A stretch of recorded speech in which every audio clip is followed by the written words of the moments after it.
আসসালামু আলাইকুম। এই যে এখন হচ্ছে আমরা আসছিলাম একটা মিটারের বোর্ডটা কাঠের ছিল, বোর্ডটা সমস্যা। এই বোর্ড পরিবর্তন করে নতুন বোর্ডে দেওয়ার জন্য তো কাজ করছেন আমাদের শ্রদ্ধেয় দাদা।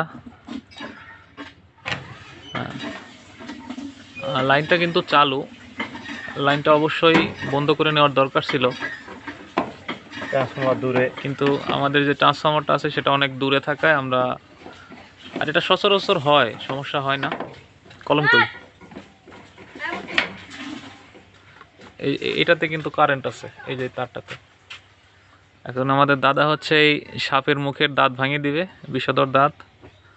এই যে এটা হচ্ছে সাপের দাঁত ভাঙা হলো। এখন সাপ যতই লাফালাফি করুক কোনো লাভ নেই।